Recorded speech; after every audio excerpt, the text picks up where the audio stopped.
അസ്സലാമു അലൈക്കും വറഹ്മത്തുള്ളാഹി. ഇനി ഹജ്ജിൻ്റെ കർമ്മങ്ങളിൽ ദുൽഹിജ്ജ 10-ൻ്റെ അന്നത്തെ കർമ്മങ്ങളാണ് നമ്മൾ പറയുന്നത്. ദുൽഹിജ്ജ 10-ന് രാവിലെ സുബഹി നമസ്കരിച്ചു മുസ്ദലിഫയിൽ നിന്ന്. അതിനുശേഷം ഒരല്പസമയം കൂടി ദുആ ചെയ്തു, ദിക്റുകളൊക്കെ ചൊല്ലി സൂര്യ ഉദയത്തിന് മുമ്പായി തന്നെ നമ്മൾ എന്ത് ചെയ്യുന്നു? മിനയിലേക്ക് പുറപ്പെടുന്നു. ആ മിനയിലേക്ക് പുറപ്പെടുമ്പോൾ ഇനി പോകുന്നത് നമ്മൾ ജംറയിൽ എറിയുന്നതിന് വേണ്ടിയാണ്. ആ സമയത്ത് നമ്മുടെ കൈവശമുള്ള ചിലപ്പോൾ നമ്മൾ അറഫയിലേക്ക് പോകുമ്പോൾ എടുത്ത ചെറിയ ബാഗും സാധനങ്ങളൊക്കെ ഉണ്ടാകും. ചിലപ്പം അതെല്ലാം കൂടി തന്നെ നേരെ നമ്മെ ജംറയിലേക്ക് പറഞ്ഞയക്കും. അഥവാ നമ്മുടെ ടെൻറ്റിലേക്ക് ചിലപ്പോൾ നമ്മളെ പ്രവേശിപ്പിച്ചില്ല എന്ന് വരാം. ചിലർക്ക് ഭാഗ്യത്തിന് അവരുടെ ടെൻറ്റിലേക്ക് എത്താൻ സാധിച്ചേക്കും. അങ്ങനെയാണെങ്കിൽ ടെൻറ്റിലെത്തി വേണമെങ്കിൽ ഭക്ഷണമൊക്കെ കഴിച്ച് റെസ്റ്റ് എടുത്തിട്ട് നമുക്ക് കല്ലെറിയാൻ വേണ്ടി പോകാം. അതല്ല, മുസ്ദലിഫയിൽ നിന്ന് ഇവിടെ വീഡിയോയിൽ കാണുന്നത് പോലെ നേരെ ജംറയിലേക്ക് നമ്മെ പറഞ്ഞയക്കുകയും ചെയ്യാം. അതൊക്കെ അവിടുത്തെ ആ സമയവും സന്ദർഭവും അനുസരിച്ച് നമ്മളതിന് വിധേയപ്പെടുകയാണ് വേണ്ടത്.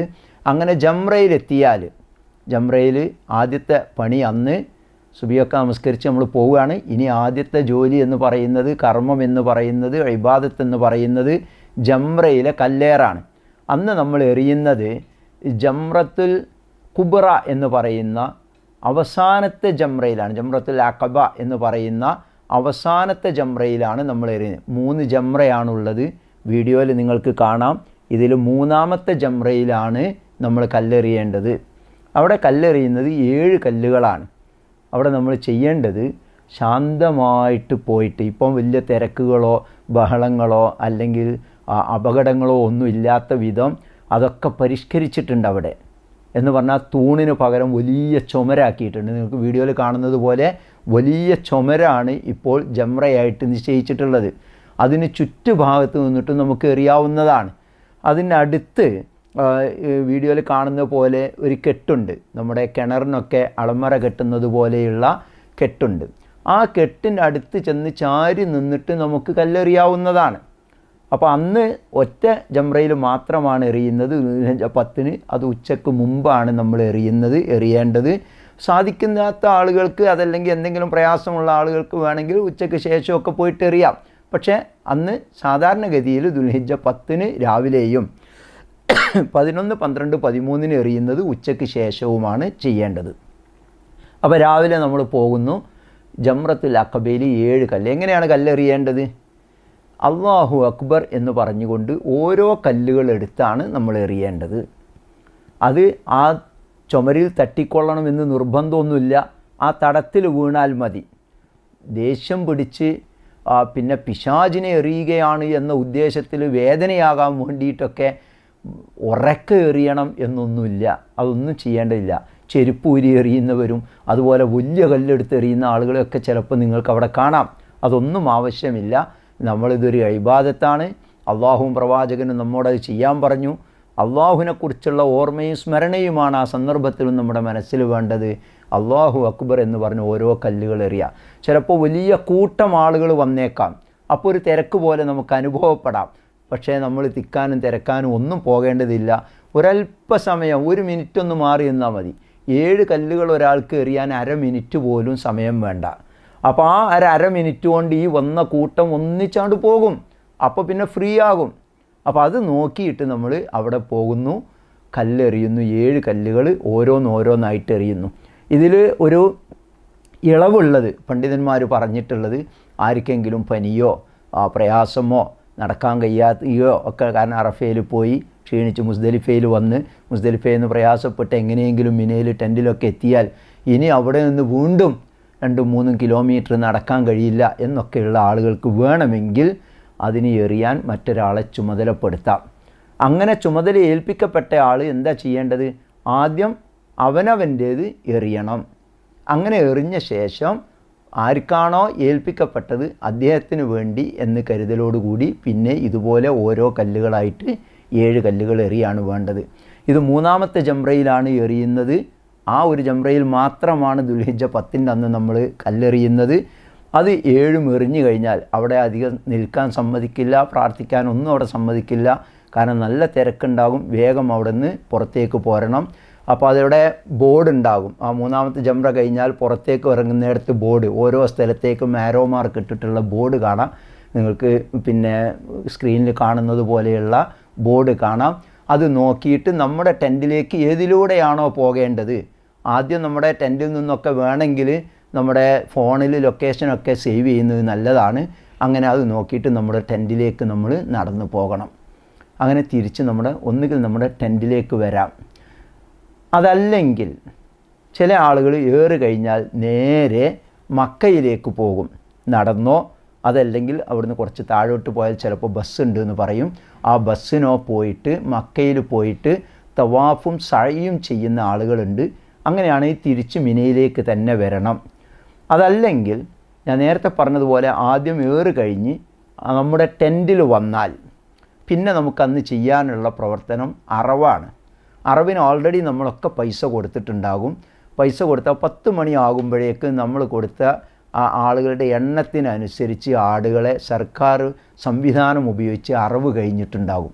ഒരു 10 മണി നമ്മൾ ഏറ് കഴിഞ്ഞ് ടെൻറ്റിൽ തിരിച്ചെത്തുമ്പോഴേക്ക് 10 മണി കഴിയുകയും ചെയ്യും. അപ്പം നമ്മുടെ ഏറും കഴിഞ്ഞു അറവും കഴിഞ്ഞു എന്ന സ്ഥിതിക്ക് നമുക്ക് മുടിയെടുക്കാം. അപ്പം മുടിയെടുക്കൽ എങ്ങനെയാണ് നമുക്കറിയാം. മുടിയെടുക്കൽ പിന്നെ സാധാരണ നമ്മൾ ബാർബർ ഷോപ്പ് പോയിട്ടൊക്കെയാണ് എടുക്കുക. മിനയിൽ വളരെ ചുരുക്കം ബാർബർ ഷോപ്പാണ്, മക്കത്തുള്ളതുപോലെ ബാർബർ ഷോപ്പുകൾ ലഭ്യമല്ല. പക്ഷേ നമ്മൾ അവിടെ എന്തെങ്കിലുമൊക്കെ സംവിധാനങ്ങളുണ്ടാകും. അത് വെച്ച് തമ്മിൽ ഷേവിങ് സെറ്റൊക്കെ ഉപയോഗിച്ച് മുടിയെടുക്കുന്ന ആളുകളെ കാണാം. പരിചയമില്ലാത്ത ആളുകളെടുത്ത് തലയൊക്കെ ആകെ കൂടി മുറിപ്പെടുത്തി ചോര ഒലിപ്പിച്ചൊക്കെ നടക്കുന്നത് കാണുന്നുണ്ട്. അതിനൊന്നും മെനക്കെടണ്ട. എന്തെങ്കിലുമൊക്കെ സംവിധാനം, ആരെങ്കിലുമൊക്കെ പരിചയമുള്ള ആളുകൾ തന്നെ 10, 20, 25 റിയാൽ കൊടുത്താൽ ഭംഗിയായിട്ട് മുടി മൊട്ടയടിച്ച് തരും. അതിനുള്ള ചില ആളുകളൊക്കെ നിങ്ങളുടെ ടെൻറ്റിൻ്റെ അടുത്തൊക്കെ ആളുകളെ കിട്ടും, ലഭ്യമാണ്. അതുകൊണ്ട് അവിടെ നിന്ന് പൂർണ്ണമായിട്ടും മുടി കളഞ്ഞ് നമ്മൾ ഇഹ്റാമിൽ നിന്ന് തഹല്ലുലാകുക. എന്നാൽ പൂർണ്ണമായും തഹല്ലുലല്ല, ഇതിന് ചെറിയ തഹല്ലുൽ എന്നാണ് പറയുക. അപ്പം അന്ന് 10 നമ്മൾ എന്തൊക്കെയാണ് ചെയ്തത്? ജംറയിൽ എറിഞ്ഞു, അറവ് നടത്തി, മുടിയെടുത്തു. എന്നിട്ട് നമുക്ക് കുളിച്ച് വസ്ത്രം മാറാം. ഇനി നമുക്ക് സാധാരണ ജീവിതം പോലെ ആക്കാം. പക്ഷേ പൂർണ്ണമായും തഹല്ലുലായില്ല. പൂർണ്ണമായും തഹല്ലുലാകണമെങ്കിൽ നമ്മൾ എന്ത് ചെയ്യണം? ഹജ്ജിൻ്റെ തവാഫും സഅയും കൂടി ചെയ്യണം. സാധിക്കുന്ന ആളുകൾ അന്ന് തന്നെ ചെയ്യാം. അവിടെ നിന്ന് മക്കയിലേക്ക് പോയിട്ട് 7 തവണ നേരത്തെ പറഞ്ഞതുപോലെ തവാഫ് ചെയ്യുക. അതിനുശേഷം സഅയും ചെയ്യുക. ഈ തവാഫിന് പറയുന്ന പേര് തവാഫുൽ ഇഫാദ എന്നാണ്. അതിന് ഡ്രസ്സ് നേരത്തെ പറഞ്ഞതുപോലെ വലത് ചുമൽ ഒഴിവാക്കൊന്നും വേണ്ട. ഇങ്ങനെ തന്നെ പൂർണ്ണമായിട്ടും മൂടി പുതച്ചുകൊണ്ട് തന്നെ നമുക്ക് എന്ത് ചെയ്യാൻ പറ്റും? തവാഫ് ചെയ്യാൻ പറ്റും. ഈ ഡ്രസ്സ് തന്നെ ആയിക്കോളണമെന്നില്ല. കുളിച്ച് മാറ്റിയാൽ പുതിയ ഡ്രസ്സ് മാറിയിട്ടുണ്ടെങ്കിൽ സാധാരണ പാൻറ്റും ഷർട്ടും ധരിച്ചിട്ട് എന്ത് ചെയ്യാൻ പറ്റും? തവാഫ് ചെയ്യാൻ പറ്റും. ഇപ്പം ഹജ്ജിൻ്റെ വേളയിൽ മാത്രമായിരിക്കും കഅബയുടെ തൊട്ടടുത്ത് ഈ തവാഫ് ചെയ്യുന്ന സാധാരണ പാൻറ്റും ഷർട്ടും ഒക്കെ ധരിച്ചിട്ട് തവാഫ് ചെയ്യുന്നത് കാണാം. അല്ലെങ്കിൽ ഇഹ്റാമിൻ്റെ വേഷത്തിൽ മാത്രമേ പുരുഷന്മാരെ കാണുള്ളൂ. അപ്പോൾ ഹജ്ജിൻ്റെ ദിവസങ്ങളിൽ അത് അനുവദിക്കപ്പെടും. അതുപോലെ സഅയും ചെയ്യുന്നത്, സാധാരണ സഅയ് ചെയ്യുന്നത് കാണുക ഇഹ്റാമിൻ്റെ വേഷത്തിലുള്ള ആളായിരിക്കും. പക്ഷേ ഹജ്ജിൻ്റെ സഅയ് എന്തായിരിക്കും? ആളുകൾ സാധാ വേഷത്തിലായിരിക്കും ചെയ്യുന്നത് കാണാൻ. നിങ്ങൾക്ക് വീഡിയോയിൽ കാണുന്നത് പോലെ സഅയ് സാധാ വേഷത്തിലായിരിക്കും നമ്മൾ ചെയ്യുക. അപ്പം 5 കർമ്മങ്ങളാണ് അന്നുള്ളത്. ജംറയിൽ എറിഞ്ഞു, അറവ് നടത്തി, മുടിയെടുത്തു, തവാഫ് ചെയ്തു, സഅയ് ചെയ്തു. ഇതോടുകൂടി ഹജ്ജിൽ നിന്ന് പൂർണ്ണമായും തഹല്ലുലായി. എന്ന് പറഞ്ഞാൽ ഹജ്ജിൻ്റെ ഇഹ്റാം കൊണ്ട് നിഷിദ്ധമായിരുന്ന സ്ത്രീ പുരുഷ ശാരീരിക ബന്ധം ഉൾപ്പെടെയുള്ള സംഗതികൾ അനുവദനീയമായി. അതല്ല തവാഫും സഅയും ചെയ്യുന്നില്ല നിൽക്കുക. അന്ന് മക്കത്ത് വന്ന് ചെയ്യാൻ ബുദ്ധിമുട്ട്, തിരക്കുള്ള ആളുകൾ, രോഗമുള്ള ആൾ, പ്രയാസമുള്ള ആളുകൾക്ക് പിന്നെ 11നോ 12നോ 13നോ വന്നതിന് ശേഷം ചെയ്താലും മതി. അത് ചെയ്താലേ പൂർണ്ണമായും തഹല്ലുലാവുകയുള്ളൂ, ഹജ്ജ് പൂർത്തിയാവുകയുള്ളൂ. അന്ന് തന്നെ ചെയ്തു കൊള്ളണമെന്ന് നിർബന്ധമില്ല എന്നർത്ഥം. അപ്പോൾ അങ്ങനെ നമ്മൾ 10ൻ്റെ അന്ന് സാധിക്കുന്ന ആളുകൾ അത് ചെയ്യുന്നു. അല്ലാത്ത ആളുകൾ ഏറ് കഴിഞ്ഞ് അറവും കഴിഞ്ഞ് മുടിയെടുത്ത് കുളിച്ച് ഡ്രസ്സൊക്കെ മാറി മിനയിൽ താമസിക്കുന്നു. ആ സമയത്ത് ളുഹർ 2 റക്അത്ത് നമസ്കരിക്കുന്നു, അസ്ർ 2 റക്അത്ത് നമസ്കരിക്കുന്നു, മഗ്രിബ് 3 നമസ്കരിക്കുന്നു. അതിൻ്റെ സമയത്ത് ഇഷാൻ്റെ സമയത്ത് 2 റക്അത്ത് നമസ്കരിക്കുന്നു. ഇങ്ങനെ നമ്മൾ 10നും രാത്രി കിടക്കുന്ന എവിടെ തന്നെയാണ്? മിനയിലാണ്. ഓക്കെ. ഇനി തവാഫും സഅയും ചെയ്യാൻ വേണ്ടി മക്കയിൽ പോയി നിൽക്കുക ആളുകൾ. ആ പോയ ആളുകളും രാത്രി എന്ത് ചെയ്യണം? മിനയിലേക്ക്, അവരുടെ ടെൻറ്റിലേക്ക് തന്നെ തിരിച്ചു വരണം. രാത്രി താമസിക്കേണ്ട എവിടെ തന്നെയാണ്? മിനയിൽ തന്നെയാണ്. 10ൻ്റെ അന്ന് കഴിഞ്ഞു. ഇനി 11ൻ്റെ അന്ന് രാവിലെ എഴുന്നേൽക്കുന്നു, സുബഹി 2 റക്അത്ത് നമസ്കരിക്കുന്നു, ദിക്റുകളും ദുആകളും ഒക്കെ ആയിട്ട് നമ്മൾ കഴിയുന്നു. അപ്പോൾ എന്താണ്? സാധാരണ ഡ്രസ്സിലാണ്, ഈ വേഷത്തിലല്ല, സാധാരണ പാൻറ്റും ഷർട്ടും ഒക്കെ ഇട്ടിട്ടാണ് നമ്മൾ ഉള്ളത് 11ൻ്റെ അന്ന്. ആ 11ൻ്റെ അന്ന് നമ്മൾ ളുഹറിൻ്റെ സമയത്ത് 2 റക്അത്ത് നമസ്കരിക്കുന്നു. അതിനുശേഷം ഭക്ഷണമൊക്കെ കഴിക്കുന്നു. അസറിൻ്റെ സമയത്ത് 2 റക്അത്ത് നമസ്കരിക്കുന്നു. അതിനുശേഷം നമ്മൾ എറിയാൻ വേണ്ടി പോകുന്നു. അന്ന് ഉച്ചയ്ക്ക് ശേഷമാണ് എറിയാൻ പോകുന്നത്. 3 ജംറയിലും അന്ന് എറിയണം. ആദ്യത്തെ ജംറയിൽ എത്തിയിട്ട് നമ്മൾ 7 കല്ലുകൾ എറിയുന്നു. അതിനുശേഷം ഒന്ന് സൈഡിലേക്ക് മാറി നിന്ന് കഅബയുടെ നേരെ തിരിഞ്ഞു നിന്ന് അല്പസമയം പ്രാർത്ഥിക്കുന്നു. അത് കഴിഞ്ഞ് 2ാമത്തെ ജംറയിൽ പോയിട്ട് എറിയുന്നു. അത് കഴിഞ്ഞ് കുറച്ചുകൂടി ഇങ്ങോട്ട് മാറി നിന്നിട്ട് കുറച്ച് സമയം കഅബയുടെ നേരെ തിരിഞ്ഞ് പ്രാർത്ഥിക്കുന്നു. അത് കഴിഞ്ഞിട്ട് 3ാമത്തെ ജംറയിൽ പോയിട്ട് 7 കല്ലുകൾ കൂടി എറിയുന്നു. പക്ഷേ അവിടെ പ്രാർത്ഥിക്കാനൊന്നും സമയം ഉണ്ടാവില്ല, സമ്മതിക്കൂല, പ്രാർത്ഥനയില്ല. വേഗം അവിടുന്ന് നമ്മൾ നമ്മുടെ ടെൻറ്റിലേക്ക് തന്നെ തിരിച്ചു പോരുന്നു.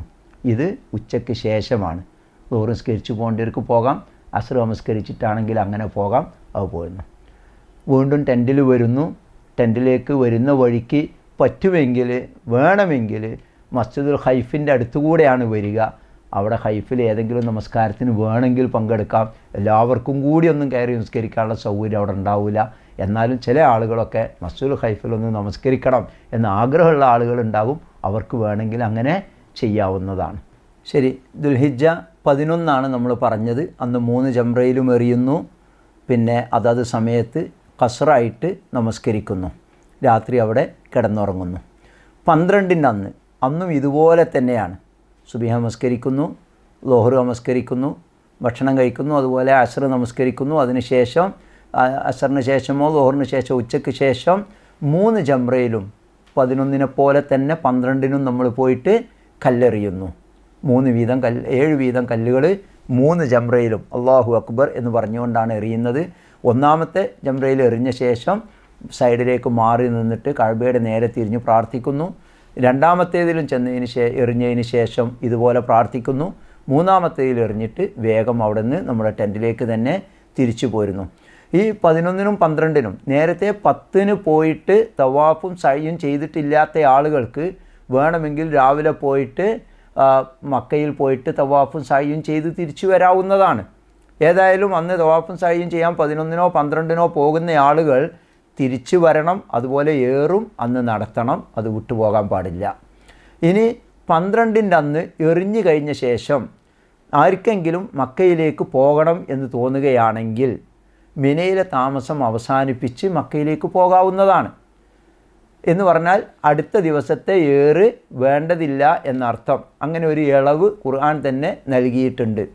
എന്നാൽ പൂർണ്ണമായിട്ടും എറിഞ്ഞതിന് ശേഷമാണ് പോകുന്നത് എന്ന് തീരുമാനിക്കുന്ന ആളുകൾക്ക് 13ൻ്റെ അന്ന് കൂടി എറിഞ്ഞതിന് ശേഷം മക്കയിലേക്ക് പോകാവുന്നതാണ്.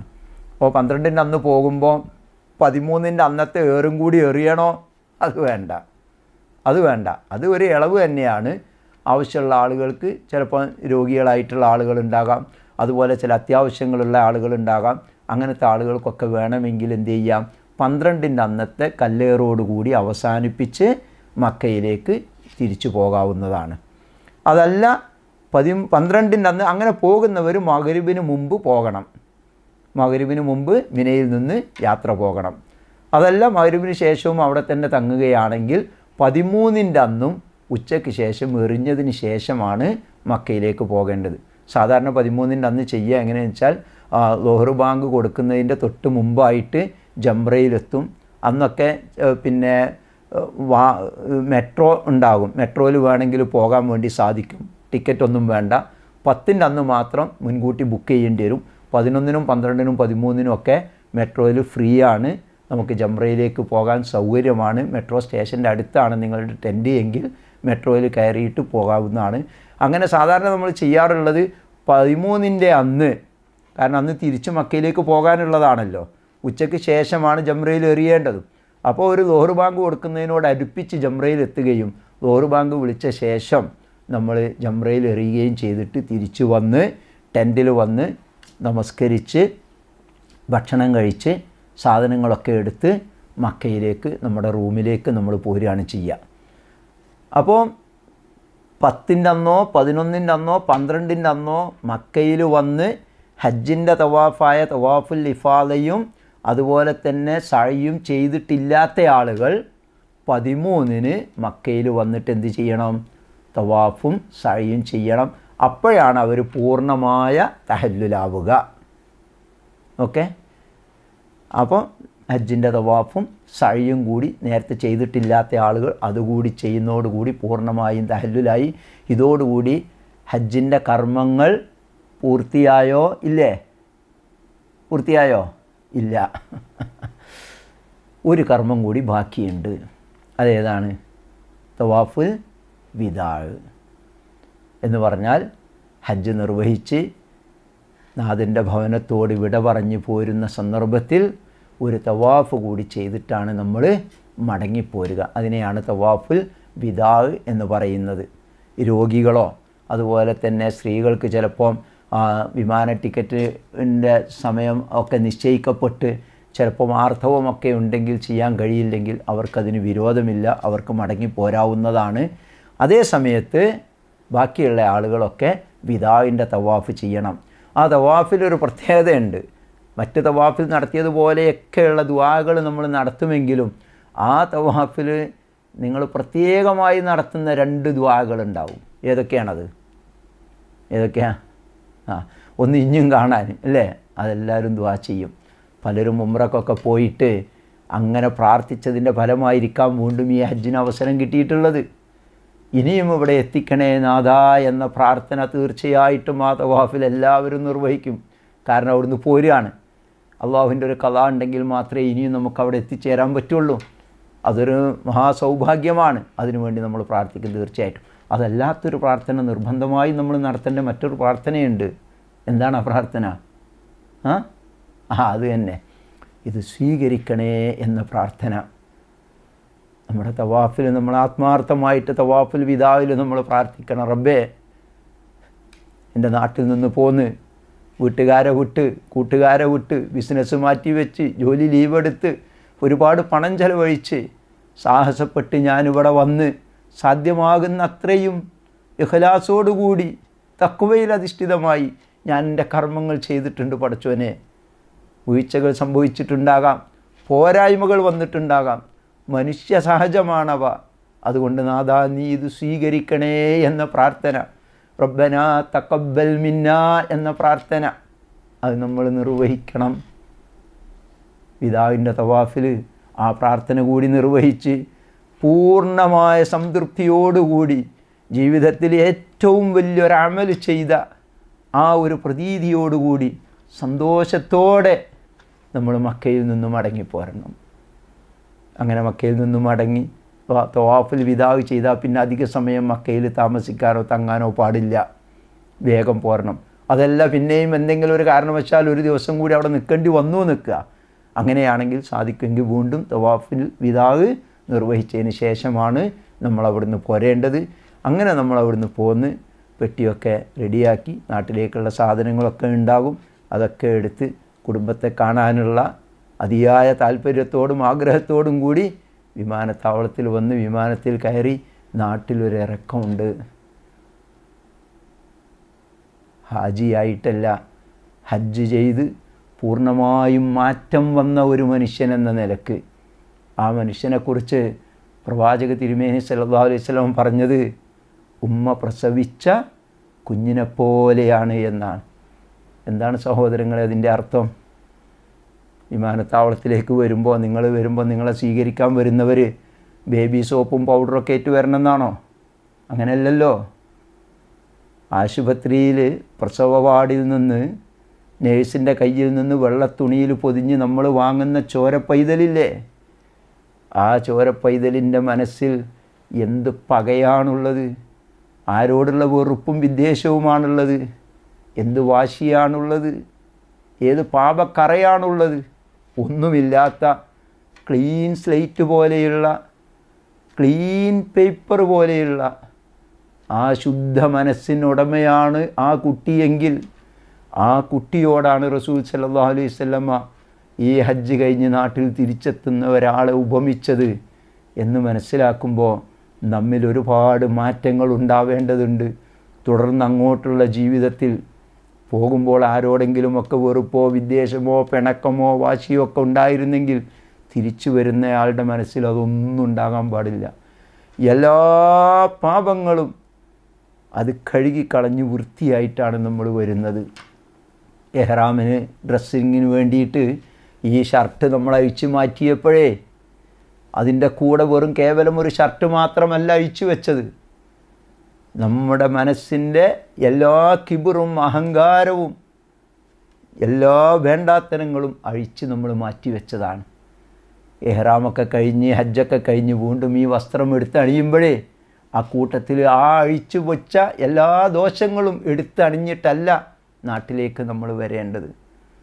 സ്വീകാര്യവും പുണ്യകരവുമായ ഹജ്ജ് ഉംറ എന്ന് പറയുന്നത് മഖബൂലും മബ്റൂറുമാണ് എന്ന് നമുക്ക് ബോധ്യപ്പെടൽ പിന്നീട് അങ്ങോട്ടുള്ള നമ്മുടെ ജീവിതം നോക്കിയിട്ടാണ്.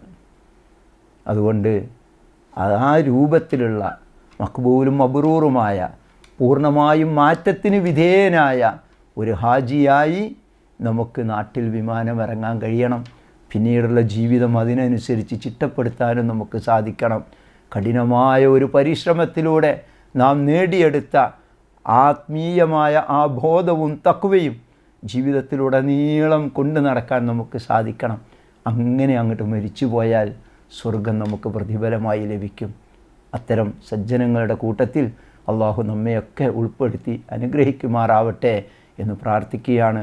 റബ്ബന തഖബ്ബൽ മിന്ന ഇന്നക അൻത സമീഉൽ അലീം വതുബ് അലൈന ഇന്നക അൻത തവ്വാബുർ റഹീം വഗ്ഫിർ ലനാ യാ ഗാഫിറൽ മുദ്നിബീൻ വൽഹംദുലില്ലാഹി റബ്ബിൽ ആലമീൻ. അസ്സലാമു അലൈക്കും വറഹ്മത്തുള്ളാഹി വബറകാതുഹു.